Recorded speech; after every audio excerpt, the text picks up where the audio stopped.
morning everyone. Welcome to the Tablelands Regional Council Ordinary Meeting for December.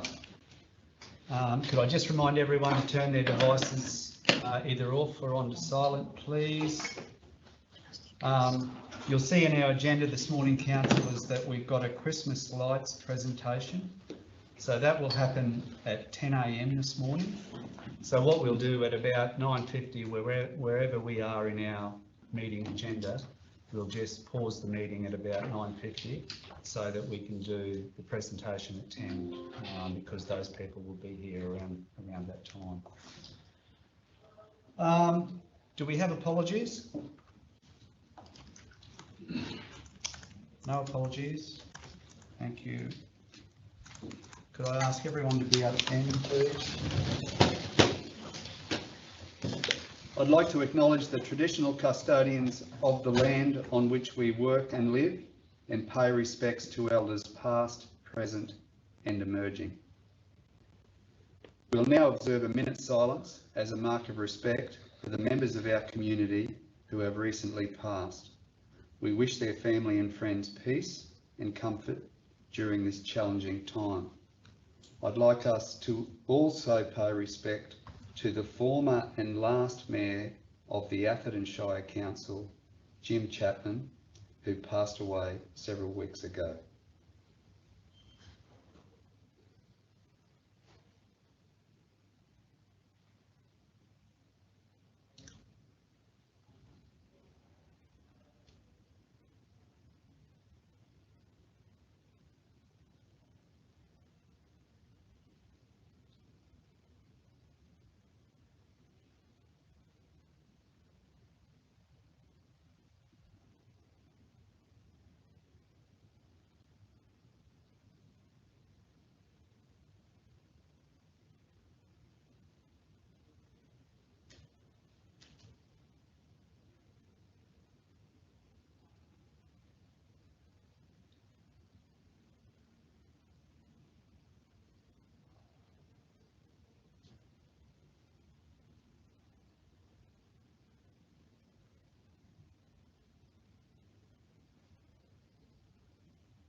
Thank you.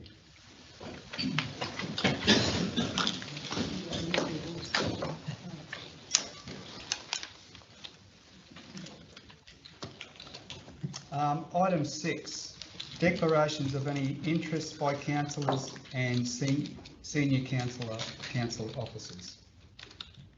Councillor Hayden? I have two. Yes, Councillor Hayden. Okay, I have, shall I read them out now? Yes, please. Okay. We'll deal with them now. Thanks, okay. Councillor Hayden. I, Councillor Annette Hayden, inform the meeting that I have a declarable conflict of interest in accordance with Section 150EN of the Local Government Act 2009 in relation to confidential item 17.2 T00281 Mulberry Road culvert replacement, as my son Errol Fitzgerald has previously been engaged as a subcontractor to one of the tender respondents, namely Watto's Earth Moving and Machinery Hire Pty Limited. I confirm that I personally stand to gain no financial benefit from the awarding of this tender, but that my son may benefit as potential subcontractor of this tender respondent should they be successful in being awarded this tender. Although I have a declarable conflict of interest, I believe I would reasonably be perceived to be impartial because I stand to gain no personal financial benefit from this matter.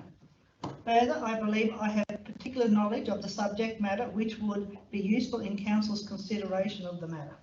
Therefore, I wish to remain in the meeting and ask, in accordance with Section 150E3A of the Local Government Act 2009, that the eligible councillors decide whether I may stay in the meeting and participate in the discussion and voting on this matter.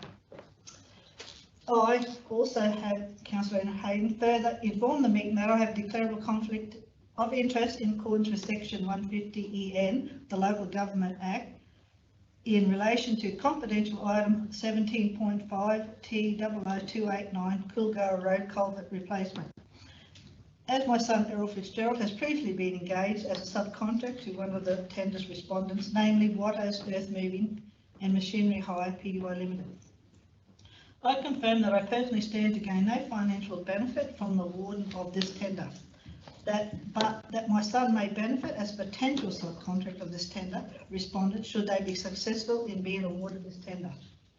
Although I have a declarable conflict of interest, I believe I would reasonably be perceived to be impartial because I stand to gain no personal financial benefit from this matter. Further, I believe I have particular knowledge of the subject matter which would be useful in Council's consideration of the matter. Therefore, I wish to remain in the meeting and ask, in accordance with section 150 ES 3A of the Local Government Act 2009, that the eligible councillors decide whether I may stay in the meeting and participate in discussions and voting on this matter. Thanks, Councillor Hayden. It was, but you did well. So would you like to leave the meeting now, Councillor Hayden, and we'll discuss those items?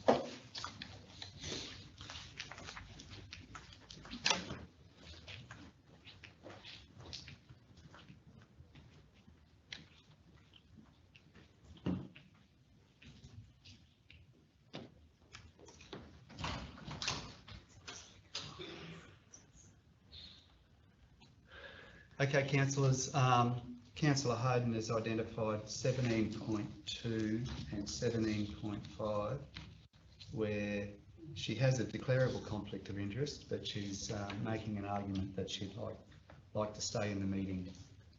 Councillors, anyone like to talk to that? Councillor Bilney? Yeah, through the chair. Look, I think I support her being part of the meeting.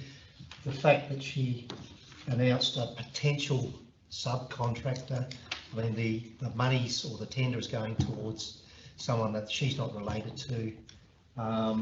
Who that tenderer then, if they decide to subby out that work for whatever reason, that's a business decision that they make.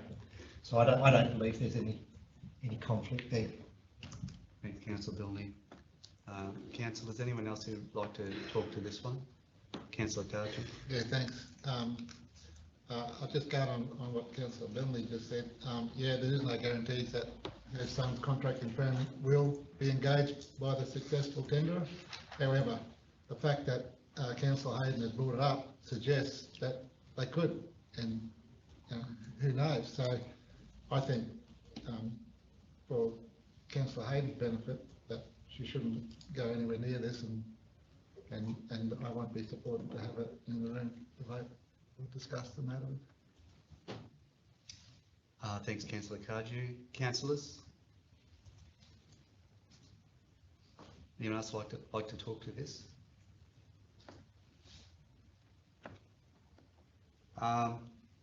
Councillors, I've got an open mind on this one. I think Councillor Hayden has certainly done the right thing by declaring conflict. However, I feel that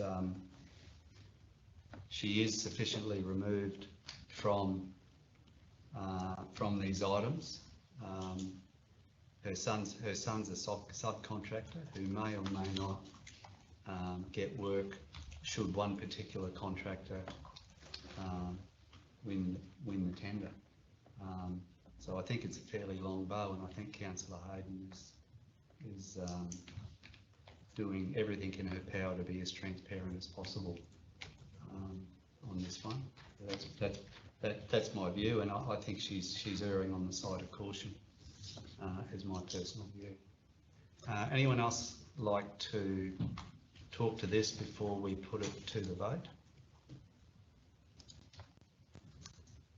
Okay, can I ask those who support Councillor Hayden's request to be at the meeting and to vote at the meeting to put their hand up? That's carried. That's 4-2. So Councillor Cardew. Sorry, who was the mover and seconder? Sorry, I was distracted. So I moved, Councillor Bilney seconded. Thank you. Councillor Cardew and Councillor Spanos Do we against. have to do each item separately, because there was two? Yeah, I spoke, when I spoke at the beginning, I said I 17.2 and Oh, okay. 17.5. Yeah. So we can do that, we do them together, right? So that's what I believe we just voted on. All right. Yeah. Need a separate resolution for each one. So, Councillor Vardy, I've just been advised we need 2 resolutions. So we'll treat that one as 17.2 and we'll go to 17.5. Would anyone like to talk to 17.5?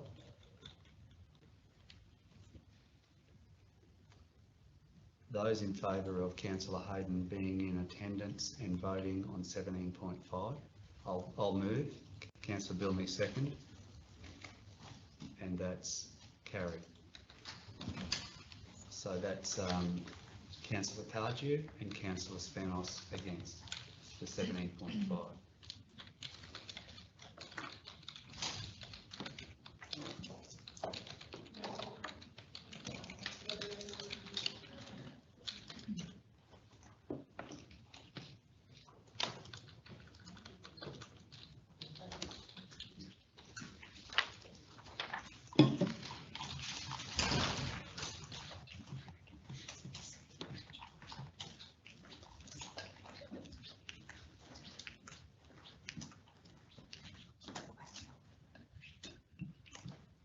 Okay, councillors, item 7, confirmation of the minutes of the 27th of November.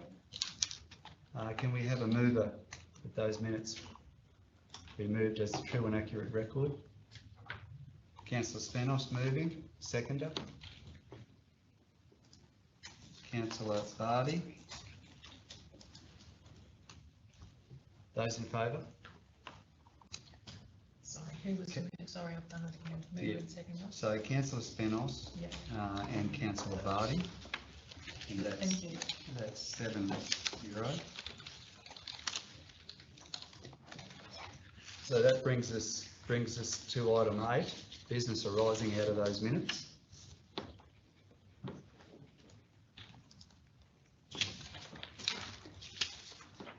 Did you have business arising?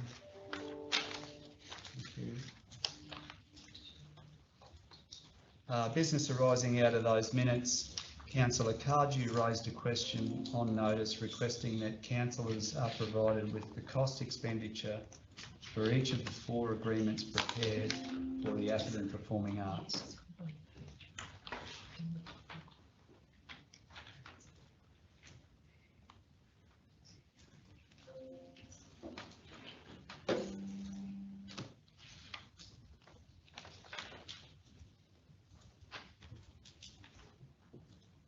Oh, yes, sorry, thank you. I'll take that one.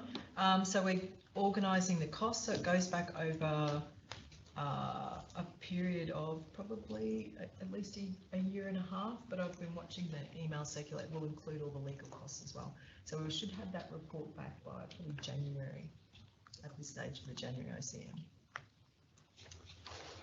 Councillor Cardew? Does that satisfy your question? I didn't ask for a report to be brought back to council, I just wanted to know what the costs are of our records system for each of those 4 lease license agreements that failed. That's all I'm asking. So it was business, so it was brought to an OCM, so ordinarily we'd bring it back to an OCM. We can provide the report in confidence. No, I don't want it in confidence then. Okay. I just want the figures, that's all. Absolutely, and we're putting the figures together. Thank you. Are there any other matters arising from the minutes of the November meeting?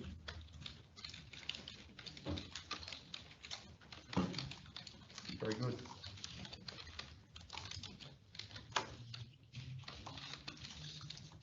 Okay, we have no deputations or delegations this morning. And that brings us to item 10, councillors, my mayoral minute. Mayoral minute, December 2025. Bondi Beach. The events that took place at Bondi last Sunday will forever stay with us. It is with profound sadness that such a senseless, targeted and horrific attack has taken place in Australia. The Tablelands Regional Council has expressed through direct correspondence to the Waverley Council not only our deepest sorrow, but a wish that those family and friends of the deceased and those directly impacted by the event do find the strength to get through these very tough times. Our heart support goes out to everyone at Waverley. While Tablelands is a long way from Bondi, it is still vital that we also care about every single person in our community and of course those closest to us. Please be sure to find the time over the coming days to take extra care and to be kind to others. The second item on my mayoral minute, acceptable request guidelines. There has been some public chatter about our new acceptable request guidelines policy. In fact, I did an interview on ABC Radio just yesterday. I can assure everyone that our new policy brings us in line with the majority of councils across Queensland. Governance best practice for an LGA is multifaceted, and we should not discount just how important it is to get our internal councillor/officer pathways and engagements right. The policy underscores the need for councillors to get timely and accurate information as we go about our business. The policy also attends to the need for senior officers to be across their brief and to be ready to provide their best advice while being valued and feeling safe. The policy does not restrict typical conversations or everyday interactions between councillors and officers. For councillors, seen as insiders by the community, it's not always easy, but we'll all benefit as the new policy beds down. Our policy now ensures that we get the best timely advice, that councillors and officers are better protected, and importantly, our governance on requests for advice aligns with the great majority of councils in Queensland. My third item, the General Manager of Placemaking, Greg Bowden. It gives me great pleasure to welcome Greg Bowden as our new General Manager of Placemaking. Greg brings 20+ years experience in local government, economic development and major events, and will streamline development, help attract investment and drive regional growth. Greg is passionate about unlocking opportunities and helping the Tablelands become an even more livable and prosperous region. Greg has been here this week on onboarding and inductions, orientations, and will return early in the new year. Welcome to the team, Greg. The Mayor's Community Christmas Appeal. The Mayor's Community Christmas Appeal is well underway, with major donations coming from Atherton Rotary, $5,000, Lions Club of Atherton, $2,500, Tablelands Unite, $1,800, and the team at the Atherton Transfer Station, who go to work on this every year, have collected an impressive $744. The vouchers the appeal funds are critical for those people from across the Tablelands who may not be on track for a plentiful Christmas. Now, for those who haven't had a chance, there's still time to give to this important cause. Please make a contribution at one of our council offices or make an electronic donation online. Finally, councillors, on behalf of the entire council, I'd like to take this opportunity to offer Christmas wishes to the Tablelands community. It's been a crazy quick year for everyone that I talk to, so please take time to catch your breath with some quality downtime. Please remember there are always those less fortunate, so spare some thoughts and gift/donation for them. Finally, it's fair to say our summer season is upon us. It's definitely not too early to act, so be sure to take precautions, prepare your property and keep an eye on those nearby who may be less able and need assistance or even some personal contact. From the entire council, Merry Christmas and get ready. Thanks very much. Could I, I'll move that my mayoral minute be received by council. Councillor Cardew. We able to talk to this now, or do you want to wait till we've got it move in a second? I'll wait till I've got I don't need a seconder, I'm just going to put it to the vote, Councillor Cardew. I'd like to comment on the comments, Mr Mayor. You can, I'll just put it to the vote, Councillor Cardew. So I move the mayoral minute. Those in favour of receiving it? Carried. That's 6-1. Councillor Cardew.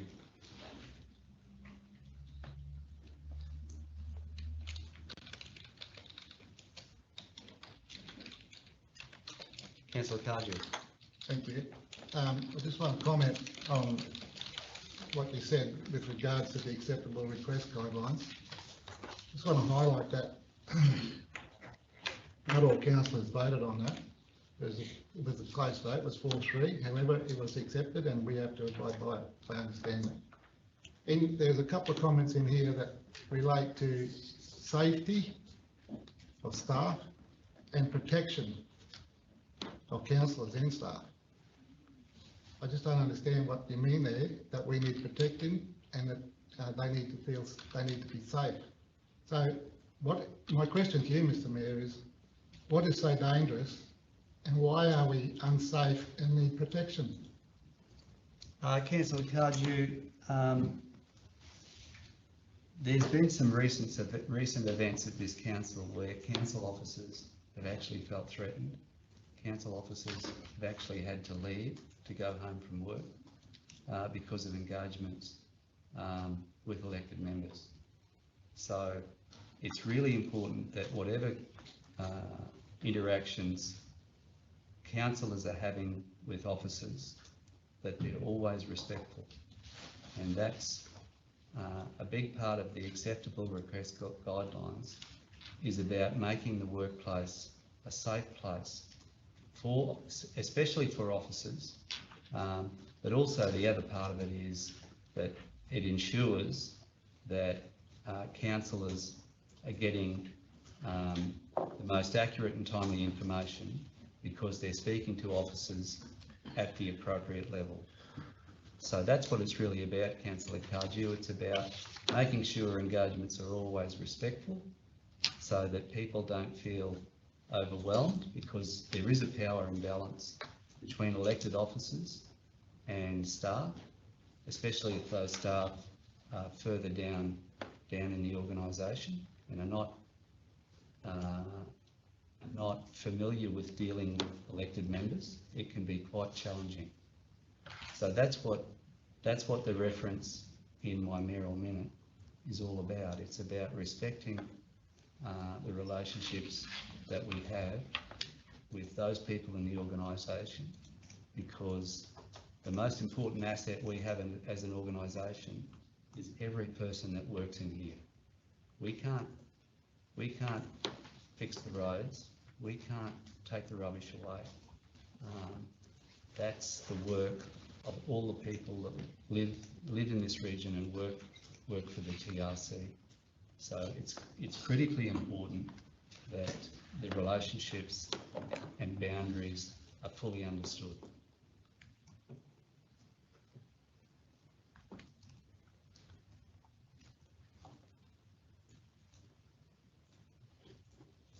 All right.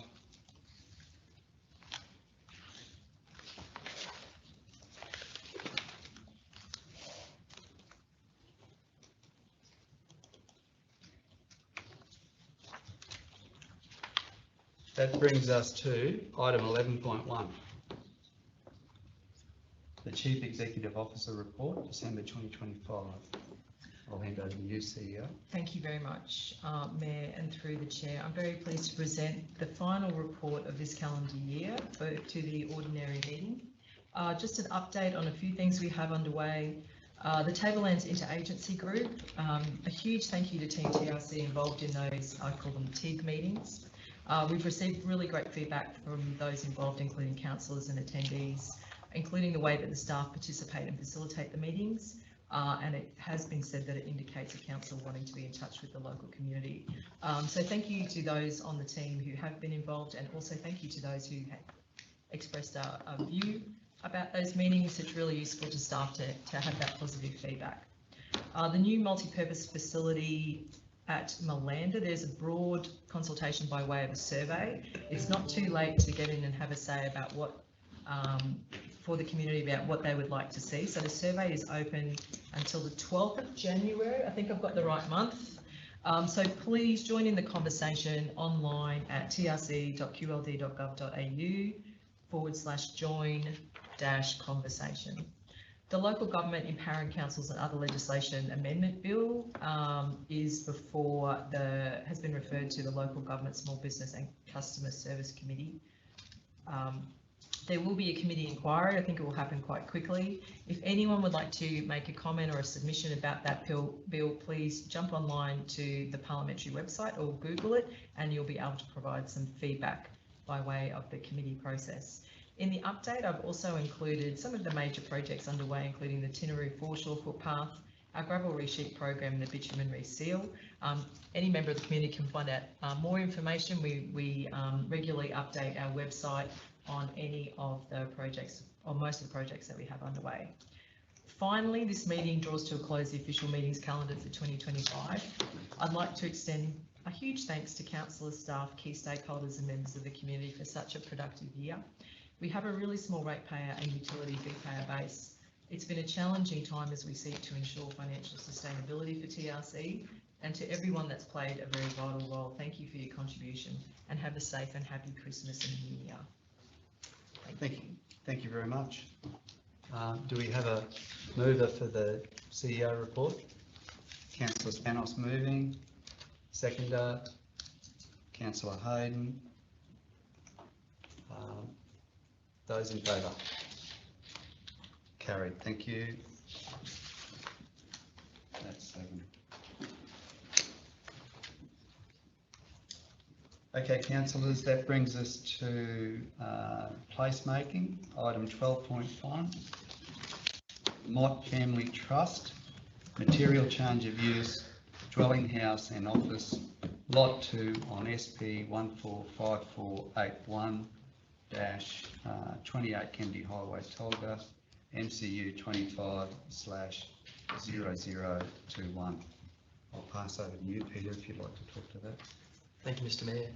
Councillors, the application that is before you, this item, was an impact accessible material change of use that seeks to convert the existing portion of the site that's been used as a shop, converting that over to an office.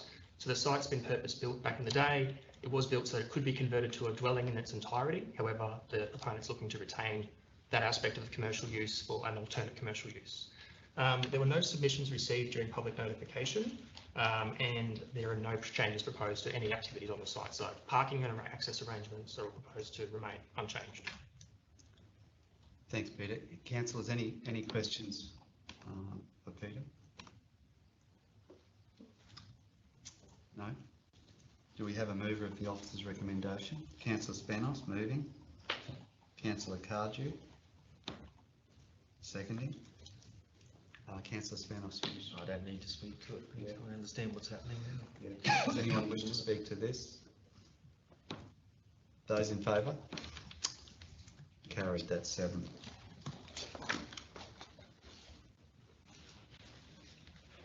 Item 12.2.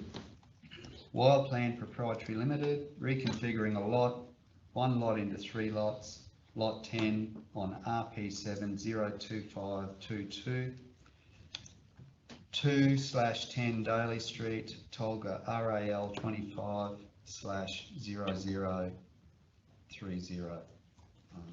Over to you, Peter. Thank you. Thank you, Mr. Mayor. Excuse me. Once again, councillors, this application was impact accessible, so no public notification occurred with no submissions being received. The application, whilst it's in the emerging community zone, it has been, conditions that have been included in the recommendation seek to ensure that the development is capable, or sorry, the approved lots are capable of being repurposed into the future for smaller lots effectively. And that's been, we're seeking to achieve that through the condition that requires a building envelope plan, and that requires that buildings be excluded from a portion of the site. That's noted on the approved plans. We would like to see that carried forward. And what it enables proponents to do into the future is to work collaboratively. So landowners to the south, they work with these landowners to ensure that road access is available. Alternatively, there may be a council initiated process into the future by way of resumption. Now, so let's say the council's going out tomorrow with a resumption, and resumption can be by agreement or it can be compulsory. Quite often the best outcomes are achieved when acquisition purposes happen by agreement, and that happens between landowners themselves without council's involvement. So whilst it's being shown on the plans, it enables those landowners, or the future landowners if you like, to build dwellings, structures and undertake fencing and utilise that property.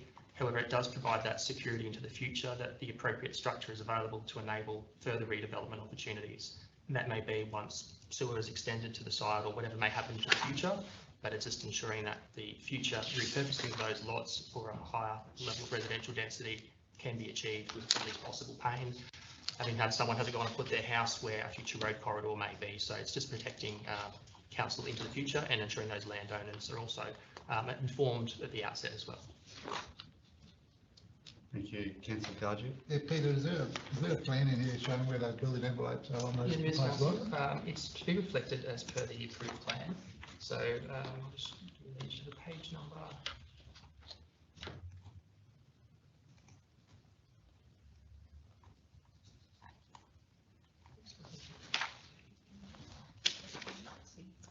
It's on page 53 of the council agenda. Sorry, which one? Page 53 of the council agenda. So it's the purple hatched area. So between lots 2 and 3, there's some hatching shown on the approved plan. Yeah. So that's the excluding. That's correct. Excluding zone. That's correct.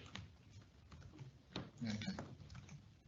So it's been proposed by the applicant as well. So this isn't council officers putting forward something that the applicant hasn't been aware of and across. So this is reflecting what's shown on the applicant's plans of development as well.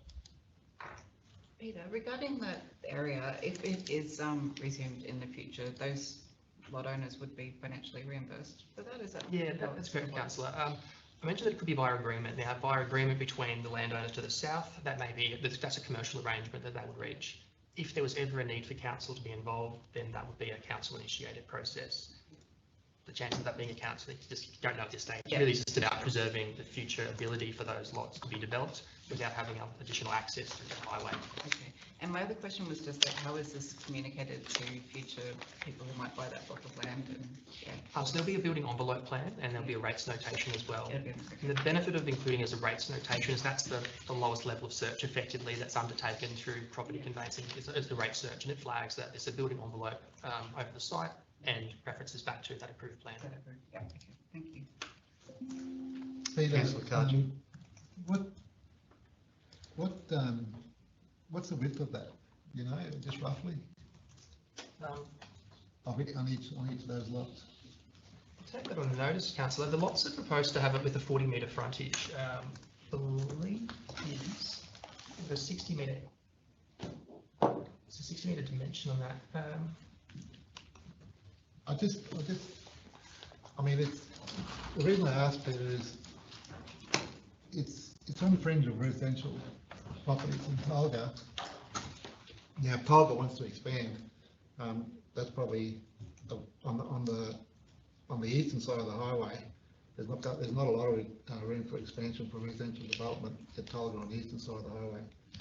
And I'm just wondering if, depending on what that distance is, I mean, and if we want to create, if it's there to create more residential lots within those lots, then I would think that putting a building cover, a building envelope on it to not allow them to build within 1.5 metres of a side boundary would be hindering that property in the future as opposed to assisting it. Because, you know, you can build houses up to 1.5 metres off the boundary in residential development. By pushing them further into that lot, that will, in my mind, hinder further expansion or development of those lots if that's what the intent is. So I'm not sure what you're trying to achieve by putting them in a building envelope, keeping them away from those two side boundaries. I just don't get the purpose of it. Through the chair, councillor Kaji, the purpose of the exclusion area is to ensure that buildings aren't located where a road may be located into the future, to ensure that the structures and improvements on the properties aren't such that a road connection can't be provided. And it is by agreement with the app. So the applicant has proposed that in accordance with council's planning scheme to provide future the structure for future redevelopment of the surrounding area. Okay, so you're saying that, you know, say lot 3, for example, if it's, just say it was split into 3 or 4 lots, you're saying that the access to those lots would be down that side boundary? It would be That's down where that you side prefer boundary. to have that access down that side boundary? And it's also for the state of Yeah, okay, instead okay, of fair coming enough. that highway. That's what they want to access in there. Yeah, yeah. Any more questions, councillors? Okay, do we have a mover and seconder for 12.2? Councillor Barty is moving, and Councillor Spanos. Anyone else? Councillor Barty, did you wish to talk to this? No. Anyone else like to talk to this one? Those in favour? Carried. That's 7. Thanks, Ben.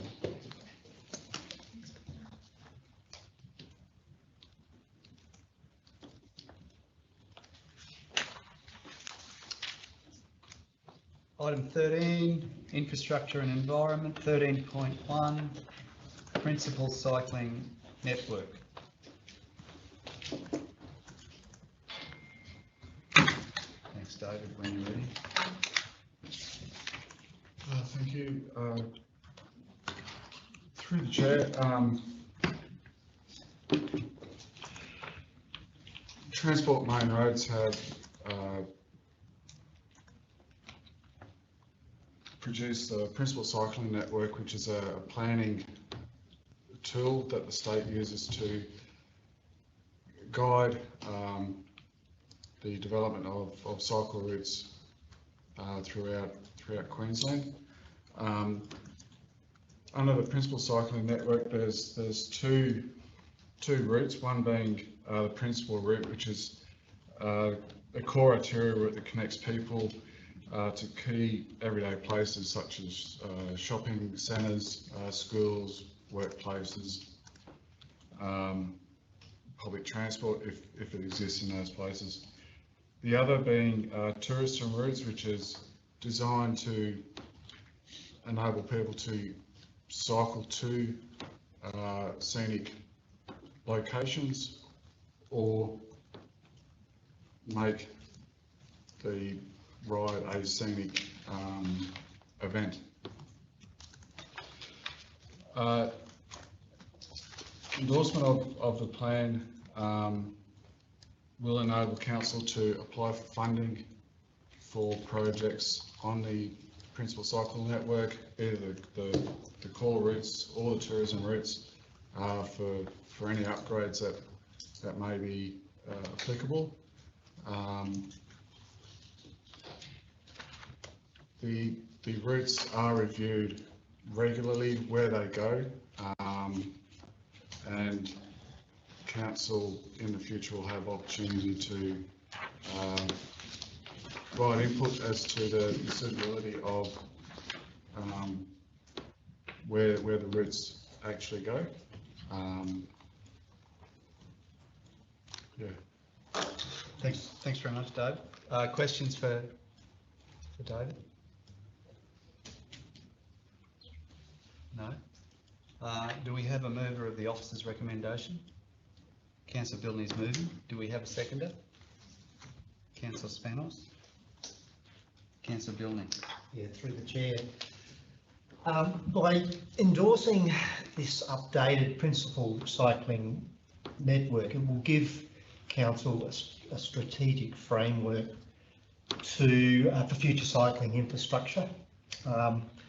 It does make TRC eligible for grants such as the Cycle Network Local Government Grant Program, which is provided by TMR, Main Roads. And the next round, I believe, is in the 26-27 period, which provides a valuable funding mechanism. The intent of the PCN is also to provide healthier, more active lifestyles. It provides inclusive transport, stronger town connectivity, and assist with local tourism and business opportunities. So I support the officer's recommendation. Very good. Councillors, anyone else like to talk to this one? Councillor Cardew. Thank you. I don't support it for the very reason is that the principal cycleway as shown on your maps virtually run parallel to the rail trail all the way from Mareeba right into Atherton and goes into Atherton. So why wasn't the cycleway put on the rail trail that we have spent hundreds of thousands of dollars on developing so that push bike people can use this? It can connect, it goes right into the heart of Atherton. I know for a fact that there's been 2 push bike fatalities between Atherton and Walkerman, Atherton and Mareeba, sorry, in recent times. 2 fatalities. So why aren't we taking the push bikes off the highways where possible and put them on the rail trail that's been developed for that purpose? I understand that if we don't endorse this, we may not be eligible for funding. I understand that, but I'm not going to endorse something that, in my mind, isn't complete. I mean, if you want to, it's all about public safety and connection of people. So public safety, especially for the people riding push bikes on our major highways. You've got I don't know how many kilometres it is between Mareeba and Atherton. There's an opportunity to get them off the road. So it hasn't been done. So for that purpose, I won't be supporting it. Thanks. Before we go to Councillor Bilney, who's got a right to reply, anyone else like to talk to this one?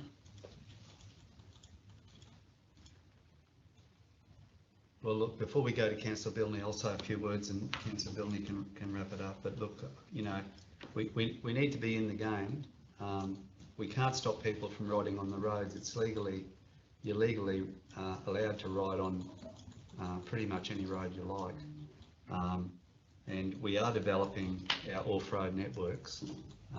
But the important thing here is we need to be endorsing cycling. We need to be able to qualify for funding opportunities that come up. It's really important that as we build our cycle network, we're putting our hand up that we're a cycling council and that we're trying to build the best infrastructure we can. And that infrastructure we are building is off the main roads. We're not doing work on main roads, we're doing work on rail trails and other trails throughout the region. So we need to put our hands up and say we're in. Councillor Bilney. Yeah, through the chair. I think it's important to also understand that the PCN is just not the rail trail. There's other areas on the tablelands and it's connectors throughout the tablelands. So we can't just solely relate it just to the rail trail. That's pretty much all I've got to say. Okay, councillors, we've got a mover and second. Are those in favour? Carried. That's 6-1. Councillor Cardew. So that brings us to 13.2, capital projects monthly report, November 25. Thanks, Christy. Would you like to talk to that one? Thank you, Mr Mayor, and through the Chair. This report provides an overview of Council's capital project performance in relation to approved budget to the end of November 2025. It aims to offer a summary of the capital budget expenditure as well as the status of individual projects within the capital program. This report is for Council to receive and note, and through the Chair I'm happy to take any questions. Any questions for Christy? Councillor Christy, Barney. it was nice to see the Tinaroo path go in, and I was just wondering, can I request how much that ended up costing, since it sort of changed from being that capital, like what the original plan was? So can I request that for next meeting, if that's okay? That's not a problem. All right, thank you. Councillor Kaji. Yeah, thanks, Mayor. I've got a few questions. First one is, on page 115, the Miller Falls amenities. You've got construction delivery at risk and not going to be completed until December 2027, which is 2 years away. Is there budget money? Is there budget being allocated for the construction of that toilet block yet? The Miller toilets. Yeah, Miller Falls toilet amenities. Yes, I believe that that's funded. We've got joint funding through, I think it's MIIF funding as well. My question is, why is it going to take 2 years to build a toilet block? We're currently doing the design now, and then it'll be going out to market thereafter. My next question is, if I may add to that, through the chair, we also have done a SAR application, so there's endangered vegetation that needs to be relocated and monitored, so there's some additional requirements on site with the flora and fauna. my next question is on page 116, you've got the reservoir renewal program, 9 meg reservoir at 12th Avenue. Is that a new reservoir or? Through the chair, Charles, are you able to provide? What was the question? On page 116, you've got reservoir renewal program, 9 meg reservoir at 12th Avenue, practical completion achievable, which is, well, according to this, should have been already finished. So is that a new reservoir being No, finished? it's finished. Huh? No, it's an existing reservoir that's been refurbished, so crack repair, joint sealing inside. Oh, I'd say you've repaired the existing one. Yeah, it's a practical completion, yes. Thanks, Charles. So if I may just add to that through the chair, it's just a project closeout that's required on that one. Thank you. My other question is regarding Sluice Creek Road pavement rehabilitation.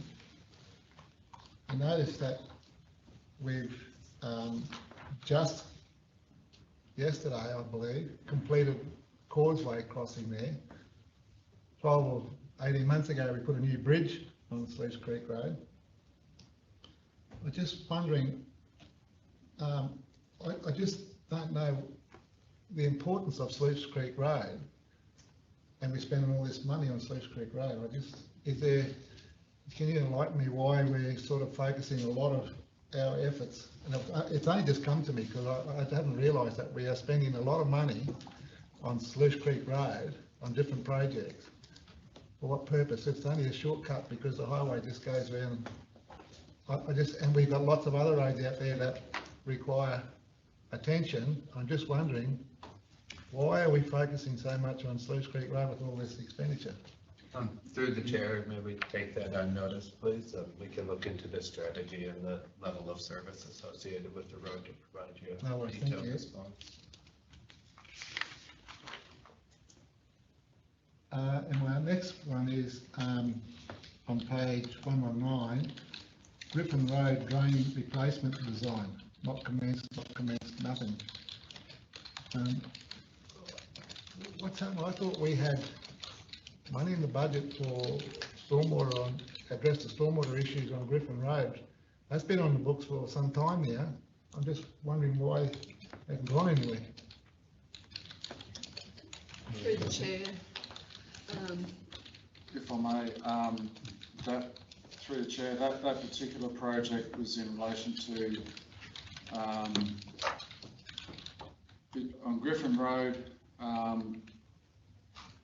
There's a number of existing stormwater structures on the table drain on the southern side of the road that was installed quite some time ago. They are getting close to the end of their life. They'll Gabion baskets that were constructed, and the wire baskets are starting to rust apart and starting to fail. So it was to this particular project was to revisit the stormwater design along Griffin Road to reduce the scouring that is always experienced going up the hill, and to improve the drainage where these structures are. Yeah, thanks, Dave. Well, look, I mean, I'm aware of that. I mean, aware of those drains, that drain being silted up because of those detention basins, for the want of a better word, all the way down the hill. But I thought we addressed this some time ago, and my question is, when are we going to address it? Because it doesn't look like it's going anywhere here. Perhaps we'll need to take this one on notice, I think. Through the chair, I'm happy to take that on notice and provide an update in relation to the project from the project manager at the next meeting. Thank you. That was all my questions. Councillor Spanos? Yeah, I just have one for you, Christy. The Atherton pool renewals, I notice they're at risk.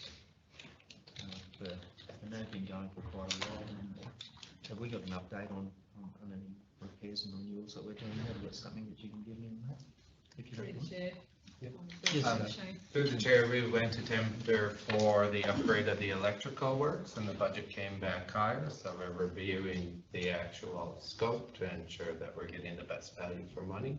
So that puts the project at risk. We are renewing various components of the pool in the meantime, some of the filtration systems and stuff. Subsequent to that, we have to do a in-depth analysis of the underground water piping. So the risk is primarily due to the cost of the tender that came back. Okay. I have one other question. I've had some remarks about the plumbing in the building. I know it's an old building.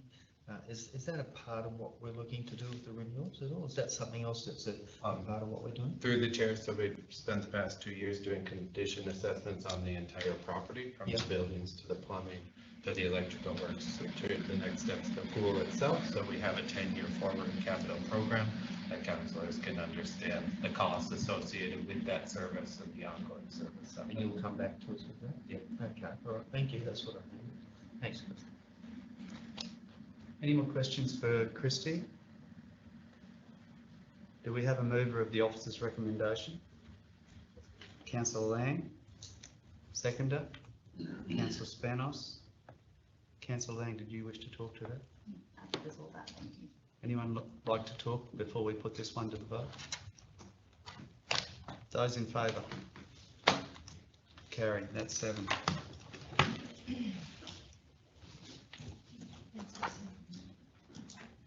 Okay, 14, community and corporate services. 14.1, financial report. No, oh, actually, we might. I was forgetting. We might just pause it there because we've got a Christmas lights presentation scheduled for 10 o'clock. So we might just pause, councillors. Good morning, everyone. Good morning. Welcome to everyone here today attending the Tablelands Regional Council 2025 Christmas Lights Competition presentation. This year we received 24 entries, 21 homes and 3 streets. Thank you to our judges, Councillor Kylie Lang, Councillor Con Spanos, who alongside Jody, where's Jody? She's hiding.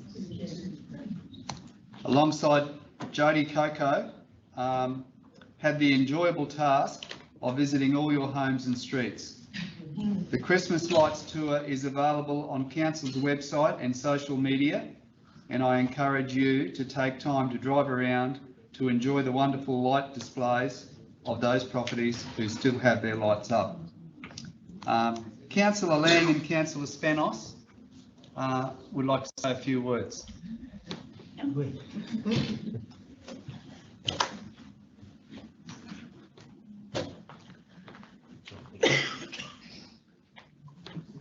Jody here. No, not yet. On behalf of the TRC, I'd like to firstly thank Jody for taking the time to be a part of this with us. I was surprised that we needed to go as far as Mount Garnet, which really, I'm really glad that we were able to travel that far and someone took the time. I think it was just the one person up at Mount Garnet that took the time to dress their, in fact it was two, it was a duplex where they took the time to dress up both units. So really appreciate the fact that they went to the effort, and also one at Millstream on our way out. So we did travel the length and breadth of the Tablelands, in fact, to have a look at all these lights. And outside of Jody's support and Kylie's support, I'd like to thank all the participants. They were all great lights. And I'm surprised that so many people go to so much trouble. Not surprised, I just didn't expect to see so many houses dressed up, to be honest, and the effort that was put into it. It was quite amazing. So on that, as I said, I'd like to thank Jody. I'd like to thank Kylie for spending the time with me. It was interesting, and also a lot of fun. So and again, thank you to those who took part in dressing up their homes. Thank you. I'll pass on to Kylie now. I just want to say thank you to everyone that did do lights, whether you entered or not. It was awesome to see the town lit up. It was, or towns, I should say. It was fantastic. Bring that Christmas spirit to the region, which is what we need right now after everything that's happened recently. So yeah, thank you to Jody and Con for an interesting couple of nights there. It was a bit of a fun one. But yeah, thanks so much and well done, and I hope to see it all again next year. Yeah, absolutely. Yeah, the unenviable job of judges. I've done that a few times, and it's really difficult when you start awarding half points or, yeah. All right. Today, the top 3 placings for the 2 categories will receive these amazing hampers filled with lots of Christmas cheer to enjoy. And now to announce the winners. So for the street, 3rd place for the street is Elwood Close, Atherton.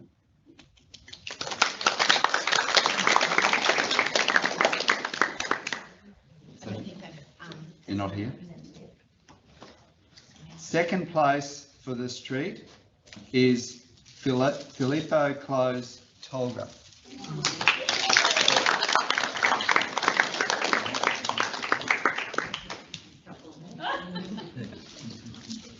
One of our light ropes actually caught on fire last night. Oh. Ethan and I were like, no, we're gonna. Just as well we've been to have a look at it. Well done, guys. Great effort.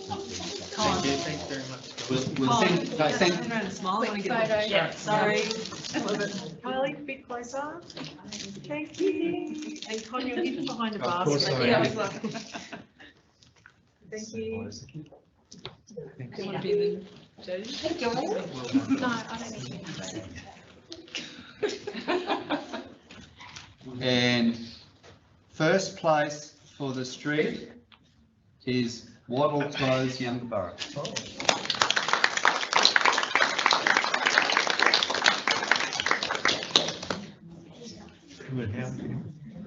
Great street. Thank you. Well done. Which one do I do? Thank you. Go this one. Maybe I'll hold this for you. Yes. You And turn your smile. you can help. And It's a fairly cricket heavy. set wouldn't fit. Are you okay? Yeah. I'll You're just good? put it Okay.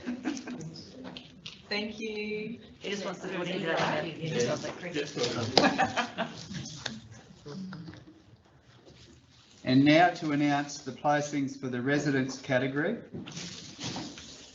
The competition, as it is each year, was very strong in this category.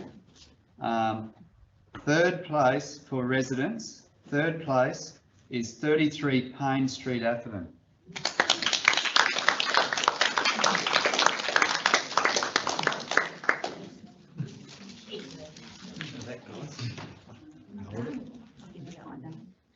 I'll give this to Dad. Yeah. You can hold on that side. Okay, you're right. Kylie, you might need to just get a bit closer, please. And lovely, can you all turn around? Excellent, excellent, thank you. Lovely, thank you. Well done, Oh. Charles.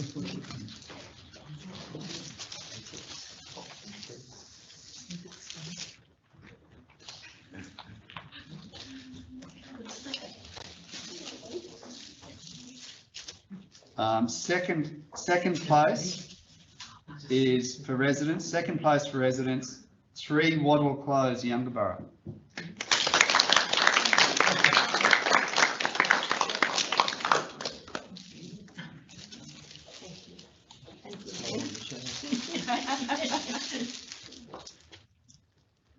Thank you. Thank you. Thank you so much. Thank you. Thank you. And first place for residents is 38 to 40 Oleander Drive, Yungaburra.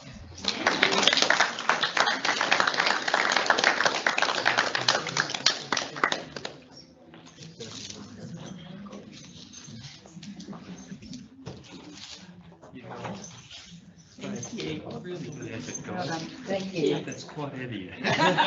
Oh, you get the other side. There you go, John. Oh. It is.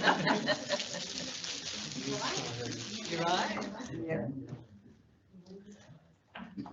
Thank you. Thank you. Well Got done. it.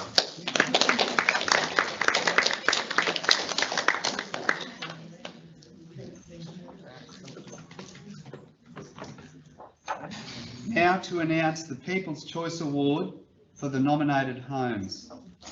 The votes have been counted and the winner for the 2025 People's Choice Christmas Lights is awarded to Unit 2, 13 Coolgara Road, Mount Garner.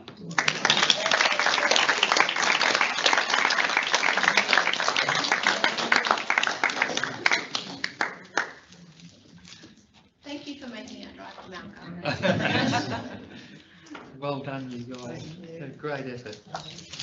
Okay, Carly, I might need you a bit closer. This one again. Oh, that's awesome. Yeah, we'll. Thank you.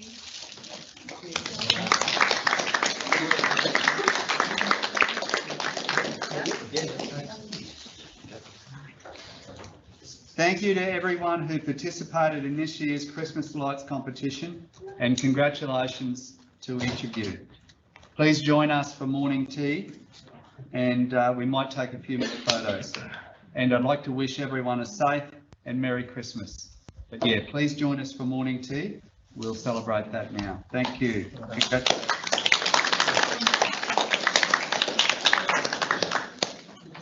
Councillors, we'll reconvene. We're at item 14.1, financial report, November 2025. I'll pass over to Erica. Thank you, councillors. Thank you for receiving the finance report for November 2025. Year to date, the operating budget is quite close to budget expectations. Our operating revenue is slightly over budget by 2.4% and our operating expenditure is slightly under budget by just 0.85%. Our cash balances remain strong with our current balance of $70.6 million, which is supporting our capital investment in the region and operational activities. I must highlight a formatting error I've made. On page 128, one of the lines is not expanded enough to allow the full detail. So the contract FNQ 065 was awarded to Sims Group Australia Holdings Proprietary Limited. Unfortunately, only the limited component of that name is there, so apologies for that. In accordance with our local government regulation, due to the specialised nature of services provided, a specialised supplier has been identified. McGregor Tan has delivered the Council's last full community satisfaction survey in 2019, forming the baseline for our current measures. To maintain continuity and to ensure valid trend comparison, the upcoming survey is using the same methodology and analysis. So we've identified this one as a sole supplier this month. I'm happy to take any questions. Questions for Erica? Councillor Bill Neal. Through the chair. Erica, I was really pleased to see the operating result year to date at 694K in the right direction. Can you sort of expand a little bit on what the main elements of that was made up of? I mean, there's revenue increases seems to be the larger component. Correct. So we have achieved, so a large variable component of our revenue is water consumption. So we make estimates each year on that, and that's the main variance in our rates and levies line. So that has benefited and contributed to a lot of that position for the month end. We're also taking many savings initiatives as well. So we're looking at a whole range of different things. We're watching the numbers of employees as well, only filling those vacancies where we need to. So we're actively trying to achieve our budget expectations, which has provided the result we have today. Excellent, thank you. Thanks. Any more questions for Erica? Councillor Barty? Yeah, mine's just in regard to the recommendation number 2, and I have asked for those to be considered separately, if that's okay for voting. I don't understand how this one company can be the specialised supplier for that service when there is many companies that do provide that. And I understand, this was 6 years ago, Yeah. that data set will change regardless from people's movements, what's being asked, electoral boundaries, everything. I've had a good read of that report. It is available on the website, so anyone can read it, and it was really interesting, but it doesn't satisfy that sole supplier thing.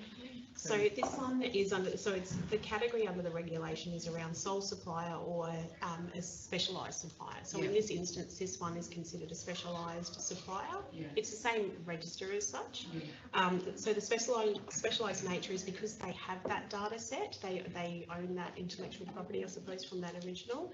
It enables us to use that data set if we use that same company to provide that baseline and that comparison. If we went to another company, and there are definitely other companies that can do these things, as often is the case. Close to that, like that one, South Australia. Like it's, yes. Yeah. So it's around that data that they hold that, and we can have comparison, and that's the specialised nature of this particular supplier for this engagement. Thank you. Any more questions for Erica? No. Can we have a mover? We're going to do these recommendations separately. So can we have a mover for recommendation 1? Councillor Barty's moving that one. And a seconder? Councillor Bilney. Councillor Barty, you wish to talk to that? No. Anyone wish to talk to recommendation 1, receiving and noting the finance report? Those in favour? Carried, that's 7.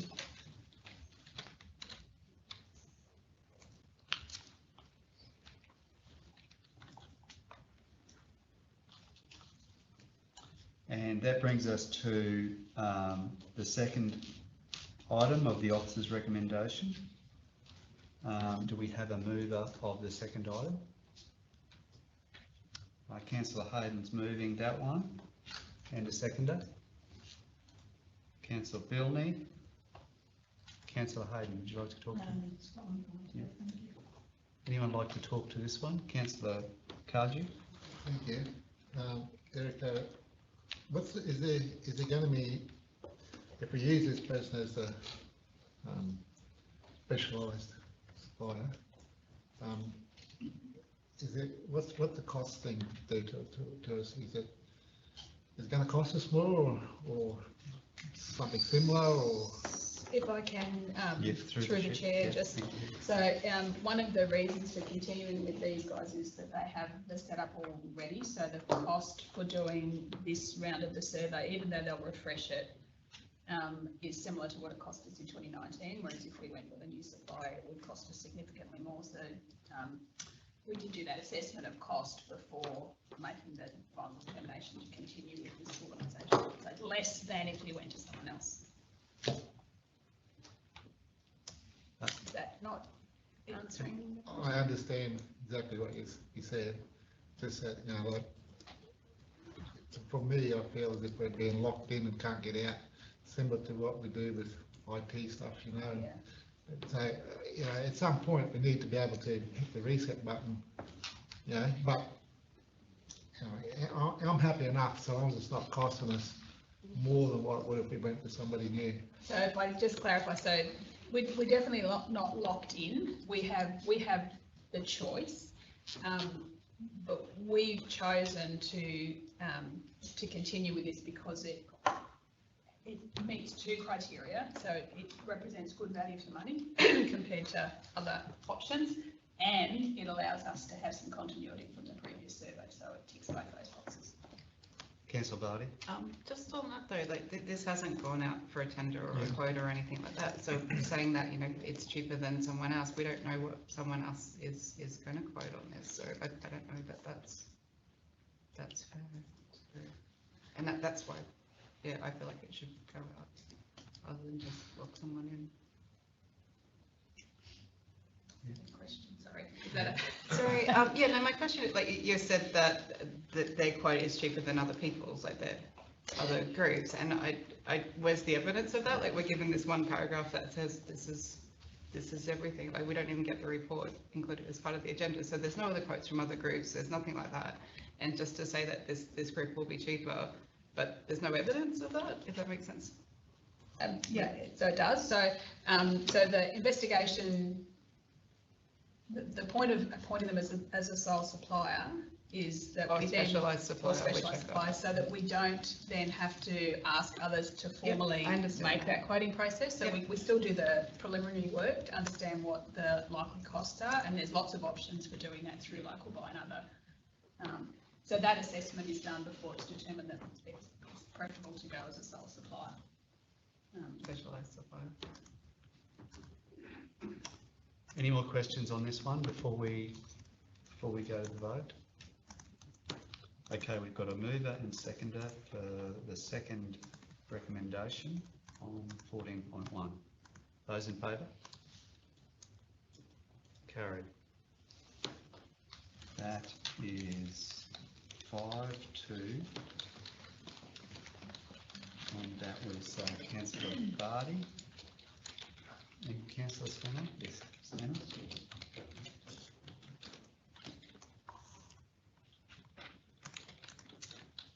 Thank you.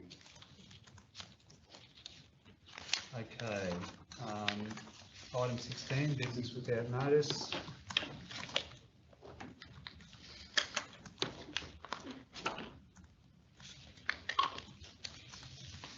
That brings us to confidential councillors. So we need to go into confidential, so I'll just read through the relevant clauses.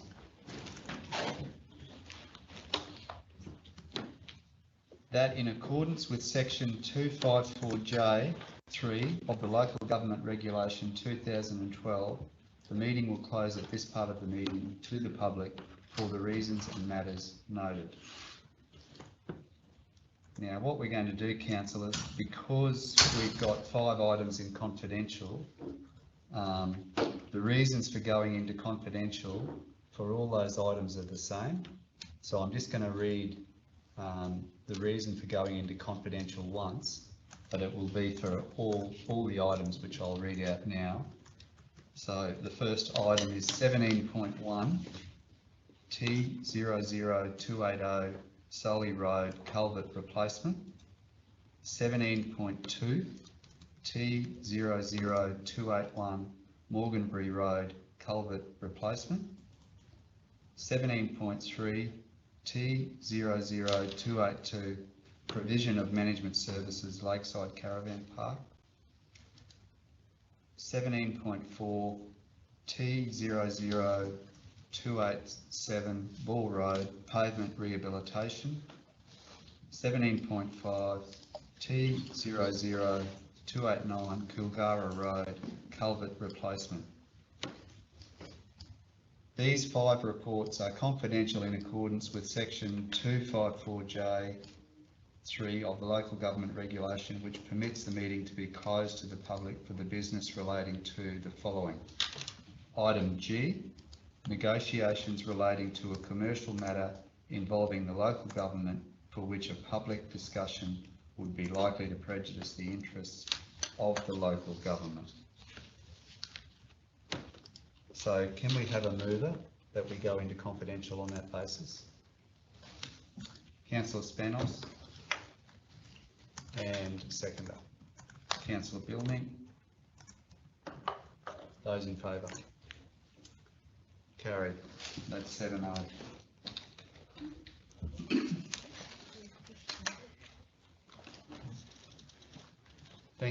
Thanks, Matt. Thank you.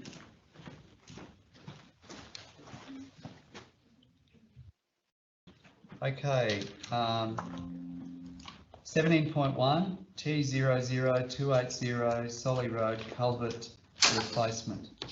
Do we have a mover of the officer's recommendation? Councillor Barty. Seconder, Councillor Bilney. Those in favour? That's carried, that's 7. 17.2 T00281 Morganbury Road culvert replacement.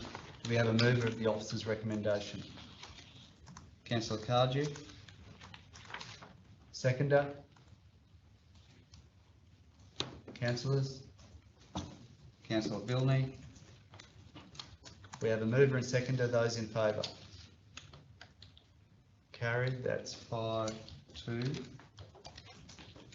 That is Councillor Spanos and Councillor Barty. Uh, 17.3 T00282 provision of management services Lakeside Caravan Park. Do we have a mover of the officer's recommendation? Councillor Barty. And a seconder? Councillor Spanos. Those in favour? Carried, that's 7. 17.4 T00287 Ball Road pavement rehabilitation. Do we have a mover of the officer's recommendation? Councillor Barty and Councillor Spanos. Those in favour? Carried, that's 7.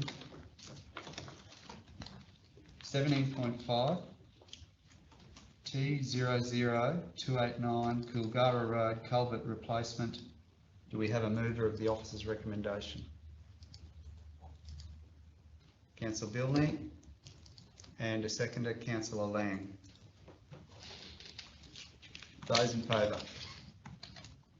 Carried, that's 7.